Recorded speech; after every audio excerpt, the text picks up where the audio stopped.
बढ़ेंगे खबरों के साथ। बीजेपी की कार्यकर्ता सुनवाई पर फिर लगा ब्रेक, ये बड़ी खबर आपको बता रहे हैं।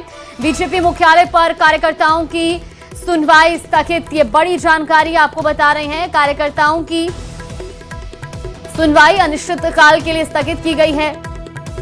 मंत्रियों की कार्यकर्ता सुनवाई नहीं पकड़ पाई रफ्तार, 1 महीने में केवल 6 बार ही लगा मंत्री दरबार, ये बड़ी जानकारी आपको बता रहे हैं।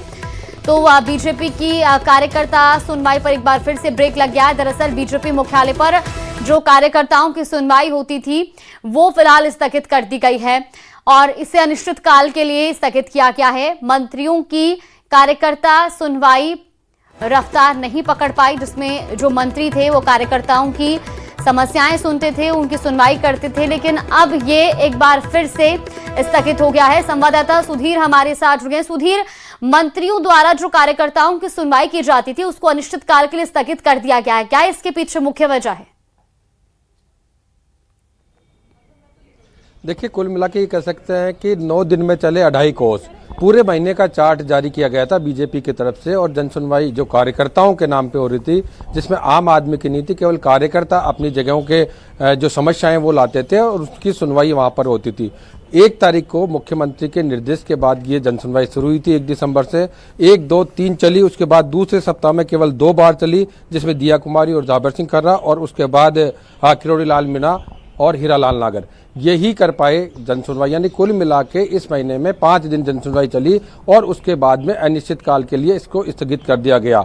बताया तो ये जा रहा है कि 2 साल के सरकार की वर्षगांठ हुई है, उसके कार्यक्रम में मंत्रियों की व्यवस्था के कारण इस तरह का हो रहा है, लेकिन चूंकि ये मुख्यमंत्री के निर्देश पर ही शुरू हुई थी तो केवल 3 दिन, सोमवार, मंगलवार और बुधवार, सप्ताह के 3 दिन ही करनी थी। तो इस लिहाज से बीजेपी मुख्यालय पर इन 3 दिन यानी इन 5 दिनों की जन सुनवाई कार्यकर्ता में पूरा ये जो बीजेपी मुख्यालय है वो कार्यकर्ताओं से भरा रहता था।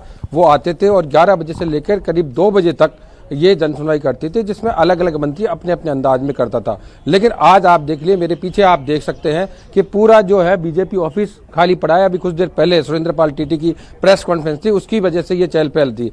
अब चूंकि अब दोबारा से कब होगी इसको लेकर अनिश्चित काल के लिए इस पर ब्रेक लग गया है।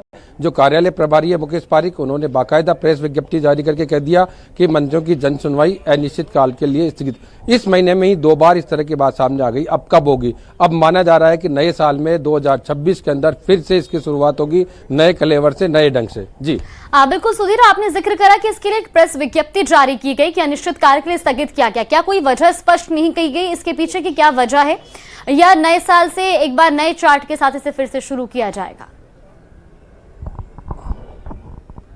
देखिए, सत्ता और संगठन दोबारा से इसमें मिल बैठ के करेंगे, लेकिन अभी जो बताया जा रहा है कि सरकार के 2 साल पूरे हुए हैं, इसलिए 2 साल के लगातार कार्यक्रम चल रहे हैं। इस लिहाज से और इन कार्यक्रमों के चलते मंत्रियों की व्यवस्था रही और इन मंत्रियों की व्यवस्था के कारण बीजेपी मुख्यालय में यह जनसुनवाई फिलहाल टाल दी गई है।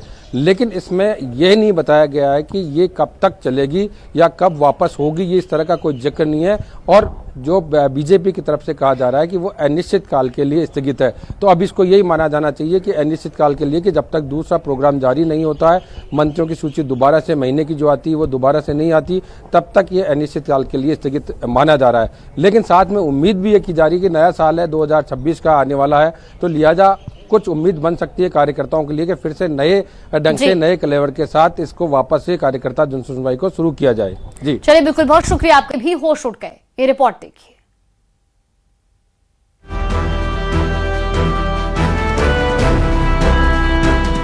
नाकाबंदी में एक्शन, रोक दी कार। लग्जरी कार से मिला कैश अपरंपार।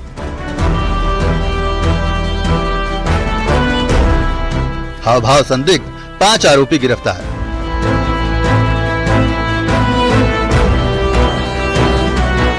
$1 करोड़ 11 लाख।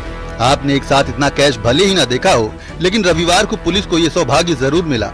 पैसा इतना कि गिनने के लिए पुलिस वालों की हाथ भी कम पड़ गए। फिर क्या, बैंक से नोट गिनने वाली मशीन मंगानी पड़ी। दरअसल पुलिस की नाकाबंदी के दौरान सामने से आ रही स्कॉर्पियो को जब रोका गया तो उसमें सवार 5 लोगों के हाथ पांव फूल गए। शुरुआती पूछताछ में उनके हाव भाव पर पुलिस को शक हुआ, जिसके बाद पुलिस ने गाड़ी में तलाशी ली तो कैश ही कैश निकलने लगा, जिसके बाद पुलिस ने कैश को जब्त कर 5 आरोपियों को गिरफ्तार कर लिया। बता दे, कार में सवार 5 आरोपी ने बड़े ही शातिर तरीके से गाड़ी के अगले और पिछले नंबर प्लेट पर मिट्टी लगा दी थी, लेकिन पुलिस वालों के आगे उनकी सारी होशियारी धरी की धरी रह गई। फिलहाल गिरफ्तारी के बाद पुलिस ने आयकर विभाग को पूरी मामले की जानकारी दे दी है, जिसकी गहनता से जांच जारी है। साथ ही ये भी पता लगाया जा रहा है कि इतना कैश आखिर है किसका। न्यूज़ 18 के लिए सवाई माधोपुर से गिरिराज शर्मा की रिपोर्ट।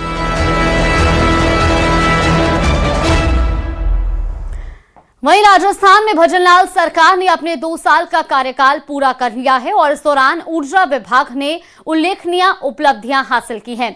राइजिंग राजस्थान पहल के तहत सबसे अधिक निवेश इसी विभाग में आया है। खासकर सौर ऊर्जा के क्षेत्र में कई नए आयाम स्थापित किए गए हैं। ऊर्जा मंत्री हीरालाल नागर ने न्यूज़ 18 राजस्थान से बातचीत में बताया कि डबल इंजन की सरकार विकास और विश्वास की सरकार है।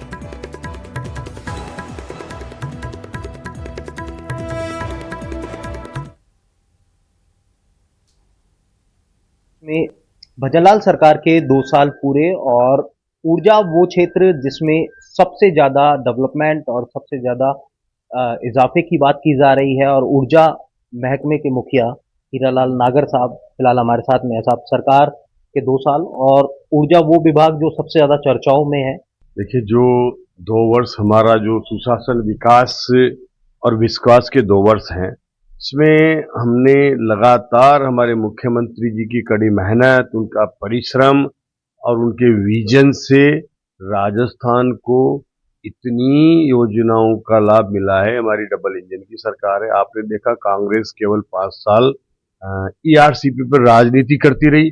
हमने आते ही इसको 1 साल के अंदर अंदर लगभग 1 लाख करोड़ से ज्यादा का जो प्रोजेक्ट है उसको स्वीकृत भी कराया। पॉजिटिवली दोनों स्टेट के मुख्यमंत्री मिले, प्रधानमंत्री यहाँ आए और आज ERCP के काम शुरू हो चुके हैं। ये इससे 4 लाख हेक्टेयर जमीन में पानी मिलेगा, लगभग 17 जिलों में पेयजल का जो है इससे लाभ मिलेगा। और इसी के साथ साथ हमने, चाहे वो हमारे रेगिस्तानी इलाके में चूरू हो, झुंझुनू हो, सीकर हो, वहां भी हमने यमुना जल समझौते को आगे बढ़ा रहे हैं। और आने वाले समय में वो सौगात भी हमारे इन जिलों को मिलेगी जहां हमारी पेयजल की समस्या से किल्लत है, उसका समाधान होगा। हम नर्मदा बेसिन का आगे पानी बढ़ा रहे हैं, सांचौर और इधर, और ये सब काम पेयजल से लेकर के और हमारा अधिक से अधिक किसानों के लिए सिंचाई का पानी खेतों तक पहुंचे, उसके लिए निरंतर हमारी सरकार प्रयासरत है। बहुत बहुत शुक्रिया न्यूज़ 18 राजस्थान से बातचीत करने के लिए। तो ऊर्जा के क्षेत्र में राजस्थान आत्मनिर्भर होगा और इसके साथ ही पूरे देश में एक माइलस्टोन एस्टैब्लिश करेगा। हिमांशु मित्तल, न्यूज़ 18 कोटा।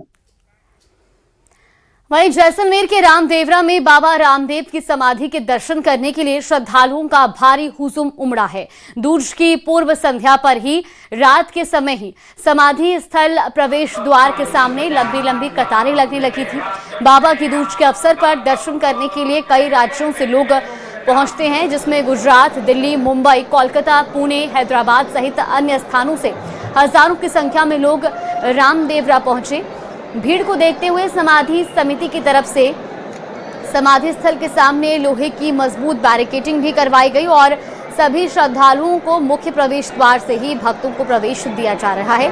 दर्शन करने के बाद समाधि स्थल के पास से ही उन्हें निकासी करवाई जा रही है। सभी भारी वाहनों के मेला परिसर क्षेत्र में आने पर